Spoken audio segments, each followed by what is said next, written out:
বিশ্বকাপে নিজেদের দ্বিতীয় ম্যাচে হাইতির বিপক্ষে মাঠে নামছে ব্রাজিল। প্রথম ম্যাচে মরক্কোর বিপক্ষে 1-1 গোলে ড্র করার পর এই ম্যাচে ব্রাজিলকে জিততেই হবে। এবং এই ম্যাচে আপনার প্রেডিকশন কি? আমি আমার প্রেডিকশন একটু পরেই জানাবো, তার আগে ব্রাজিল নিয়ে একটু আলোচনা করতেই চাই। প্রথমত, বিশ্বকাপের প্রথম ম্যাচে একটা টাফ অপোনেন্টের এগেনস্টে ব্রাজিল খেলেছে।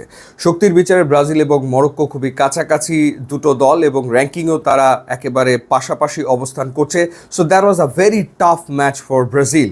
এবং এই ম্যাচটাতে ভিনিসিয়াস জুনিয়র দারুণ একটা গোল করেছেন ঠিকই, কিন্তু অনেকগুলো জায়গাতে ল্যাকিং ছিল স্পষ্ট। যদি ষষ্ঠবারের মতো বিশ্বকাপ জিততে হয় তাহলে ডেফিনেটলি ব্রাজিলকে অনেক জায়গাতে অনেক ইমপ্রুভ করতে হবে। দৃষ্টিকটু যেটা ছিল সেটা হচ্ছে মিডফিল্ডে বল ধরে রাখতে না পারা এবং বল রিকভার করতে না পারা। এই জায়গাটা থেকে ক্যাসিমিরো তিনি আসলে খুব একটা ভালো পারফর্ম করতে পারেনি। ইনফ্যাক্ট ক্যাসিমিরোকে আসলে খুঁজেই পাওয়া যাচ্ছিল না, এবং লুকাস পাকেতা তার পারফরমেন্সও হতাশাজনক ছিল।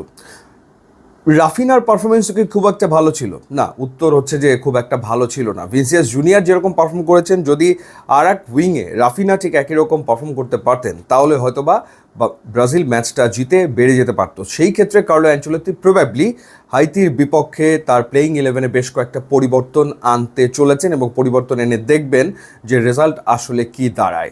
হাইতি তুলনামূলক অনেক দুর্বল দল। র্যাঙ্কিংয়ের দিকে তাকালে তারা কত 85 বোধ হয়, 85তে রয়েছে। এবং ব্রাজিলের বিপক্ষে হাইতি এর আগে 3বার খেলেছে এবং 3টা ম্যাচে বড় বড় মার্জিনে তারা হেরেছে। এর ভেতরে একটা ম্যাচ তারা হেরেছিল 7-1 গোলের ব্যবধানে, 7-1, রাইট? সো একটা কি বলবো, এটা একটা হিস্টোরিক স্কোর লাইন হয়ে গেছে। তো সেটা ছিল 2016 সালের কোপা আমেরিকা। এছাড়া আরও 2টা ম্যাচে ব্রাজিল জিতেছে, একটাতে 4-0 গোলে এবং আর একটাতে জিতেছে 6-0 গোলে। অর্থাৎ হাইতির বিপক্ষে 3 ম্যাচ ব্রাজিল খেলেছে, যেই 3 ম্যাচে তারা গোল করেছে 17টা। কিন্তু হাইতি তাদের বিশ্বকাপের প্রথম ম্যাচে স্কটল্যান্ডের এগেনস্টে আবার যে খুব বাজে ফুটবল খেলেছে ব্যাপারটা তা না, তারা 1-0 গোলে হেরেছে, but they played well. So ফিলাডেলফিয়াতে আসলে ব্রাজিলের এগেনস্টে হাইতির লক্ষ্যই থাকবে যে কত কম গোল হজম করে মাঠ থেকে আসলে বেরিয়ে যাওয়া যায়। ক্লিয়ার ফেভারিট এই ম্যাচে ব্রাজিল, কোনো সন্দেহের ব্যাপারে নেই। এবার যদি আমরা চেঞ্জের প্রসঙ্গে আসি, প্রবাবলি রাইট ব্যাক পজিশনে দানিলোকে কার্লো অ্যানচেলোত্তি স্টার্ট করাবেন। ইবানেস খেলেছিলেন মরক্কোর এগেনস্টে, স্টার্টিং লাইন আপে তিনি ছিলেন। সো এইখানে একটা পরিবর্তন আসবে, এবং কাসিমিরো ড্রপড হবেন। কাসিমিরোর যে পারফরমেন্স ছিল তাতে তার ড্রপড হওয়াটা খুব স্বাভাবিক, এবং সেই জায়গাটাতে ফ্যাবিনিওকে স্টার্টিং লাইন আপে কার্লো অ্যানচেলোত্তি রাখবেন বলেই মনে হচ্ছে। আর একটা প্রবলেমের জায়গা ছিল, সেটা হচ্ছে যে ফরওয়ার্ড, অর্থাৎ সেখানে থিয়াগো খেলেছেন, তার পারফরমেন্সও খুব একটা ভালো হয়নি।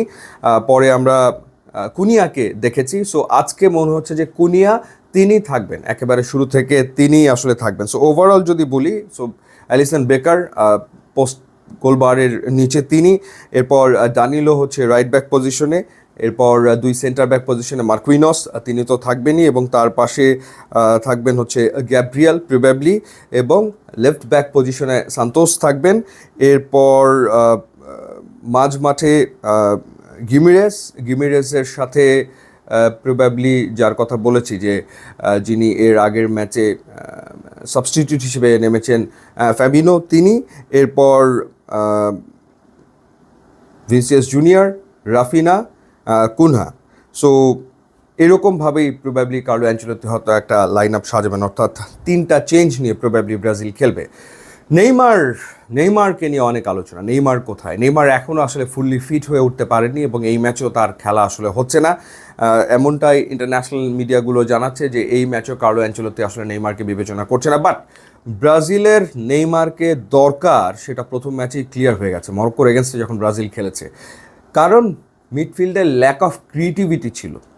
ল্যাক অফ ক্রিয়েটিভিটি মানে হচ্ছে যে ডেডলি পাস বক্সে দেওয়া, সেটা কুনা হোক বা কিংবা অন্য কোনো ফরওয়ার্ড হোক, তাদেরকে ওই রকম পাস, যে ডেডলি পাস দেওয়া, সেরকম পাসগুলো আসলে দিতে পারছিল না মিডফিল্ড থেকে। তো সেই জায়গাটাতে আসলে নেইমারের অভাব খুবই স্পষ্ট হয়ে ওঠে, কারণ নেইমার একই সাথে 2জন ডিফেন্ডারকে হয়তো বা তিনি আটকে রাখেন, অন্যরা স্পেস পায়। তো এই কারণে নেইমারের সুস্থ হয়ে ওঠা, ফিট হয়ে ওঠাটা খুব জরুরি, এবং আশা তো করা যায় যে রাউন্ড অফ 32-তে নেইমারকে ব্রাজিল পাবে। সো প্রেডিকশনের কথা বলে ব্রাজিল আমার মনে হয় এই ম্যাচ 3-0 গোলে জিতবে। আপনার প্রেডিকশন আপনি জানাবেন, ইউটিউব এবং ইনস্টাগ্রাম লিঙ্ক দেওয়া আছে, যোগ দিলে খুবই খুশি হব। And thanks for watching.